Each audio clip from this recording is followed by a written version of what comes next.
They were certain you would come back, certain you would send one more message, make one more apology, ask for one more chance. But you never did. That silence became the one thing they never prepared for. Most people believe the narcissist fears rejection. The truth is much deeper. What truly unsettles them is discovering that the person they expected to control has finally stepped outside the emotional system that kept them trapped. Today you'll understand why not begging changes far more than the relationship. It changes you. Have you ever been in a situation where every part of you wanted to reach out, but something inside finally whispered, enough? If you've experienced that moment, write enough in the comments below, not because you're trying to prove anything to anyone, but because that single word may represent the beginning of your emotional freedom. Now let's explore what really happens beneath the surface when the narcissist waits, and the message never comes.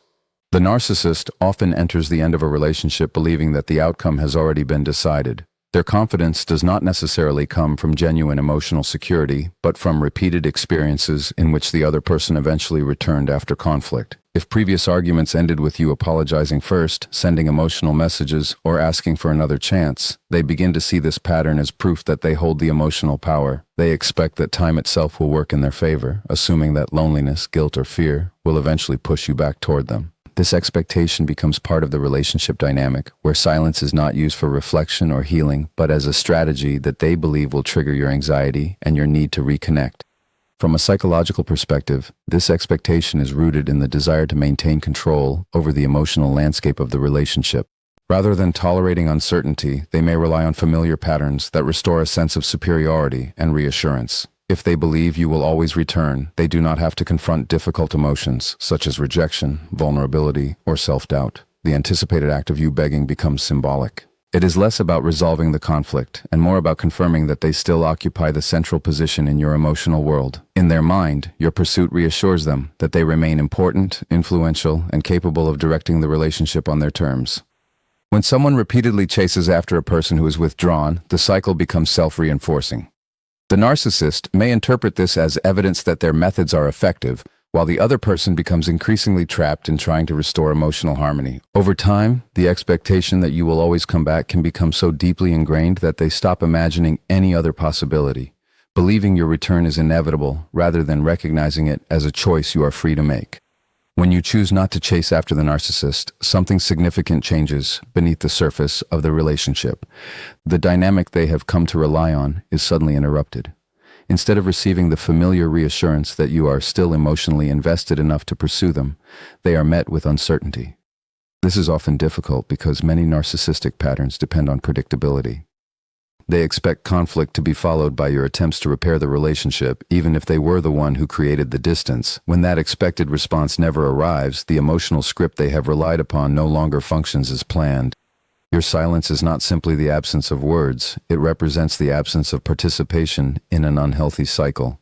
In the past, every text message, apology, or attempt to explain yourself may have reinforced the belief that they could influence your emotional state whenever they wished. By refusing to chase, you quietly communicate that your emotional stability no longer depends on their approval or attention. This does not guarantee that they will suddenly develop insight or empathy, but it removes the predictable source of validation they had grown accustomed to receiving. From your perspective, remaining silent can feel uncomfortable at first because it often goes against deeply learned patterns of seeking resolution. Many people have been conditioned to believe that love means fixing every conflict immediately or preventing another person from feeling upset. Breaking that habit requires tolerating uncertainty and trusting that your worth does not depend on convincing someone to stay. As you practice emotional regulation instead of emotional pursuit, your focus gradually shifts away from managing another person's reactions and toward understanding your own needs, values, and boundaries. That internal shift is what truly changes the dynamic because the relationship is no longer driven by fear of abandonment, but by a growing commitment to self-respect and emotional balance. One of the most confusing experiences after leaving a narcissistic relationship is wondering whether what you felt was genuine love or something much more complicated. The intensity of the connection can make it seem undeniable, yet intensity and emotional health are not the same.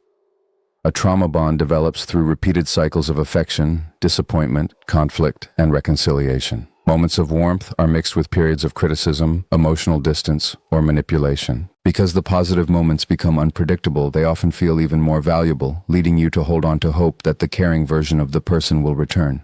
This pattern can create a powerful emotional attachment that is rooted less in security and more in uncertainty. The human nervous system naturally seeks relief from distress. When the same person who causes emotional pain also provides temporary comfort, the brain can begin linking that relief with love. Each reconciliation feels deeply rewarding because it briefly ends the anxiety created by the conflict. Over time, this cycle can make it difficult to distinguish genuine care from the temporary relief of emotional tension. You may find yourself missing the emotional highs while overlooking the repeated lows that surrounded them. Authentic love creates a different emotional experience. It allows room for disagreement without threatening your sense of worth. It encourages honesty instead of fear, consistency instead of confusion, and mutual respect instead of emotional bargaining. You do not feel that your value depends on pleasing the other person or constantly proving your loyalty. Instead, you feel accepted even when you are imperfect. In a healthy relationship, repair after conflict is a shared responsibility rather than a burden carried by one person alone. Understanding this difference is often an important step in healing because it helps you recognize that longing for someone does not necessarily mean the relationship was healthy. Sometimes what feels impossible to let go of is not love itself, but the hope that the painful cycle will finally transform into the safe connection you always wanted. When someone repeatedly begs a narcissistic partner to stay, listen, or change, it often feels like an act of love. In reality, it can unintentionally strengthen the very pattern that keeps the relationship unhealthy. Every desperate attempt to explain yourself, every emotional plea, and every promise to do better sends a message that your boundaries are becoming less important than preserving the connection. If the narcissistic individual is accustomed to measuring their importance through another person's emotional reactions, your desperation may become a source of reassurance rather than an invitation for genuine self-reflection. Instead of encouraging accountability, it can reinforce the belief that they can continue behaving the same way without risking the loss of the relationship. This cycle gradually shifts the balance of power. The more one person feels responsible for fixing every disagreement, the less responsibility the other person may feel to examine their own actions. Conversations stop being about mutual understanding and become focused on calming the narcissistic partner, avoiding conflict, or preventing abandonment. The relationship slowly revolves around managing their emotional responses while your own feelings receive less attention. Over time, this imbalance can leave you feeling exhausted, anxious, and disconnected from your own needs. Begging also keeps your attention fixed on changing someone else's behavior rather than recognizing what the relationship is revealing about your own emotional patterns. Many people who remain in these cycles are not lacking intelligence or strength. They are responding from a deep fear of rejection, loneliness, or losing the hope that things will eventually improve. The urge to chase often comes from old attachment wounds that make separation feel emotionally overwhelming. Learning to pause instead of pleading creates space to notice these deeper fears with compassion. As your sense of worth becomes less dependent on another person's approval, you begin making decisions based on self-respect rather than desperation, allowing healthier boundaries to replace patterns that once seemed impossible to break. If this message is helping you see your experience with greater clarity, take a moment to like this video and subscribe to the channel. There are many people who still believe their need to beg means they were weak. In reality, it often reveals how deeply they learned to survive through attachment. By sharing these conversations, you may help someone recognize that healing is not found in winning another person's approval, but in reclaiming the parts of themselves they were taught to sacrifice. One of the most powerful changes a person can make after experiencing narcissistic manipulation is learning to regulate their emotions instead of reacting automatically. Emotional regulation does not mean suppressing feelings, pretending you are unaffected, or becoming emotionally detached. It means developing the ability to notice fear, anger, sadness, or disappointment without allowing those emotions to dictate every decision. In relationships with narcissistic dynamics, manipulation often depends on provoking intense emotional reactions. If someone knows they can trigger guilt, panic, or self-doubt, they can often influence your behavior without having to address the real issue. The moment you begin responding thoughtfully instead of impulsively, much of that influence starts to weaken. This shift is not about becoming cold or unfeeling. It is about creating enough space between the emotion and the response to choose actions that align with your values rather than your fears. Instead of immediately defending yourself against false accusations, chasing after someone who withdraws, or trying to prove your intentions, you learn to pause.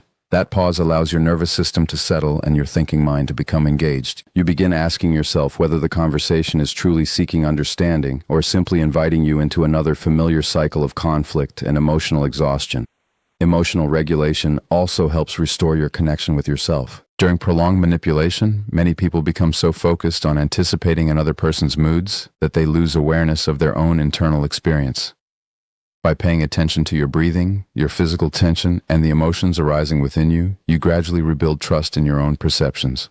You stop measuring your reality through someone else's reactions and begin relying on your own judgment. This inner steadiness makes it increasingly difficult for manipulative tactics to create the confusion they once did. Rather than feeling compelled to earn approval or avoid rejection at any cost, you develop the capacity to remain grounded, even when another person's behavior becomes unpredictable, critical, or emotionally provocative. When you stop chasing a narcissist, the silence you create often communicates something far more meaningful than any argument or emotional explanation ever could. It reflects an internal shift that is difficult to fake. In the past, your actions may have been driven by fear of losing the relationship, fear of being misunderstood, or fear of not being enough. Every attempt to reconnect may have been an effort to reduce anxiety, rather than an expression of genuine emotional freedom. When you no longer feel compelled to pursue someone who has repeatedly withdrawn or manipulated you, it often signals that your relationship with yourself is beginning to change. This kind of silence is not about punishment or revenge. It is not an attempt to make the other person jealous or force them to return. Instead, it grows from a deeper understanding that your worth is not determined by whether someone chooses to respond to you. You begin recognizing that constantly proving your love or explaining your value is exhausting, because healthy relationships do not require endless demonstrations of your importance. As your self-respect grows, the urge to convince someone to treat you well gradually loses its grip. Healing also becomes visible in the choices you make during this period. Rather than monitoring their social media, waiting for a message, or replaying every conversation in search of hidden meanings, your attention slowly returns to your own life. You begin investing energy in your health, friendships, interests, and personal growth. These changes may seem ordinary from the outside, but psychologically, they represent a profound shift away from emotional dependence. Instead of organizing your days around another person's unpredictable behavior, you start building a life that feels stable, regardless of whether they acknowledge your absence. The most significant message your silence conveys is not directed at the narcissist, but at yourself. It says that you are no longer willing to abandon your own emotional well-being simply to preserve a relationship that repeatedly required you to sacrifice your dignity, your peace of mind, and your sense of self. When the narcissist expects you to come back and you never do, they may experience a form of psychological uncertainty that is unfamiliar to them. This does not necessarily mean they suddenly recognize the pain they caused or develop genuine empathy. Instead, they are confronted with a situation that no longer follows the pattern they have come to expect. If they believe that silence would eventually lead you to apologize or plead for another chance, your continued absence interrupts that expectation. The lack of a predictable response can create confusion because the emotional dynamic they relied upon is no longer operating in the same way. For some, this uncertainty may trigger repeated attempts to understand why the usual strategy failed. They may revisit old conversations, wonder whether you have truly moved on, or search for signs that you are still emotionally attached. In some cases, they may reach out unexpectedly, not because they have fundamentally changed, but because they are trying to restore a familiar sense of influence. The contact might appear warm and affectionate, or it may come through criticism, blame, or subtle attempts to provoke a reaction. Although the methods vary, the underlying goal can be the same: to see whether they still have the ability to affect your emotions. At the same time, your refusal to engage changes something important within you. Every day that you choose not to return to unhealthy patterns strengthens a different emotional pathway. Instead of seeking relief through the relationship, you begin discovering stability through your own choices and boundaries. This growing independence makes it increasingly difficult for manipulation to regain the same hold it once had. The narcissist may find this difficult to understand because they expected the relationship to continue revolving around familiar cycles of conflict and reconciliation. Your consistency introduces a reality they cannot easily control or predict. While they may respond in different ways depending on their personality and circumstances, the certainty that you would eventually beg has been replaced by something they often find much harder to tolerate: genuine uncertainty.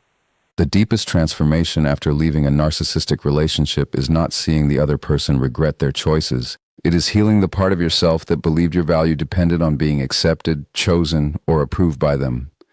Many people enter these relationships carrying emotional wounds that began long before they met the narcissist. Perhaps love in childhood felt conditional, affection had to be earned through good behavior, or emotional needs were ignored unless they served someone else. These early experiences can quietly shape the belief that being loved requires constant effort, sacrifice, or self-abandonment. A narcissistic relationship often intensifies these beliefs because approval is given inconsistently, making you work even harder for moments of validation. Healing begins when you recognize that the longing for their approval is often connected to much older emotional needs. The pain is not only about losing the relationship, it is also about confronting fears of being unworthy, abandoned, or not enough. Instead of trying to silence these feelings by winning the narcissist back, you gradually learn to meet them with curiosity and compassion. You begin asking what those emotions are trying to tell you, rather than immediately reacting to them. This shift allows old patterns to surface without controlling your decisions. As your self-worth becomes more deeply rooted within you, your definition of love starts to change. You stop believing that suffering is proof of commitment or that endless patience will eventually transform someone who refuses to take responsibility for their behavior. Healthy love no longer feels like a reward you must earn through persistence. It becomes something that includes mutual respect, emotional safety, honesty, and shared accountability. The need to convince another person of your value slowly fades because you are no longer asking them to answer a question that only you can truly resolve. The greatest freedom comes when your sense of identity is no longer built around being wanted by someone who could only appreciate you when you doubted yourself. We've explored what happens when the narcissist waits for you to beg and you never do. The most important lesson is this: your silence is not powerful because it punishes someone else. It is powerful because it reflects a profound change within you. The moment you stop chasing approval, stop negotiating for basic respect, and stop abandoning yourself to keep another person comfortable, you begin reclaiming the parts of yourself that were buried beneath fear and self-doubt. Whether the narcissist feels confused, frustrated, or attempts to re-enter your life is ultimately secondary. Their reactions are no longer the measure of your healing. Real freedom begins when your peace is no longer dependent on someone else's attention, validation, or willingness to change. You discover that love is not something you beg for, and respect is not something you have to earn by sacrificing your dignity.